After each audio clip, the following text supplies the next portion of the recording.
Chapter 121. Midnight. The forecastle bulwarks. Stubb and Flask mounted on them and passing additional lashings over the anchors they're hanging. No, Stubb, you may pound that knot there as much as you please, but you will never pound into me what you were just now saying.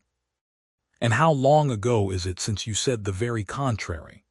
Didn't you once say that whatever ship Ahab sails in, that ship should pay something extra on its insurance policy, just as though it were loaded with powder barrels aft and boxes of lucifers forward? Stop now, didn't you say so? Well, suppose I did. What then? I've part changed my flesh since that time, why not my mind? Besides, supposing we are loaded with powder barrels aft and lucifers forward. How the devil could the lucifers get afire in this drenching spray here? Why, my little man, you have pretty red hair, but you couldn't get a fire now. Shake yourself, your Aquarius or the water-bearer Flask. Might fill pitchers at your coat collar. Don't you see, then, that for these extra risks the marine insurance companies have extra guarantees? Here are hydrants, Flask. But hark again, and I'll answer ye the other thing. First take your leg off from the crown of the anchor here, though, so I can pass the rope. Now listen. What's the mighty difference between holding a mast's lightning rod in the storm and standing close by a mast that hasn't got any lightning rod at all in a storm? Don't you see, you timberhead, that no harm can come to the holder of the rod unless the mast is first struck? What are you talking about, then?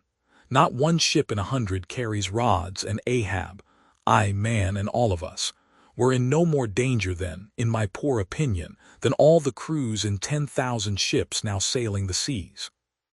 Why, you king post, I suppose you would have every man in the world go about with a small lightning rod running up the corner of his hat, like a militia officer's skeward feather, and trailing behind like his sash.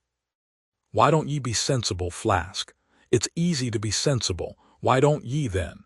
Any man with half an eye can be sensible. I don't know that, Stubb. You sometimes find it rather hard. Yes, when a fellow's soaked through, it's hard to be sensible, that's a fact. And I am about drenched with this spray. Never mind, catch the turn there and pass it. Seems to me we are lashing down these anchors now as if they were never going to be used again. Tying these two anchors here, Flask, seems like tying a man's hands behind him. And what big generous hands they are, to be sure. These are your iron fists, hey? What a hold they have, too. I wonder, Flask, whether the world is anchored anywhere. If she is, she swings with an uncommon long cable, though. There, hammer that knot down and we've done. So, next to touching land, lighting on deck is the most satisfactory. I say, just wring out my jacket skirts, will ye? Thank ye. They laugh at long togs so, Flask, but seems to me a long-tailed coat ought always to be worn in all storms afloat. The tails tapering down that way serve to carry off the water, d'ye see? Same with cocked hats. The cocks form gable-end eave troughs, Flask. No more monkey jackets and tarpaulins for me. I must mount a swallowtail and drive down a beaver, so. Halloa, Hugh! There goes my tarpaulin overboard. Lord, Lord, that the winds that come from heaven should be so unmannerly. This is a nasty night, lad.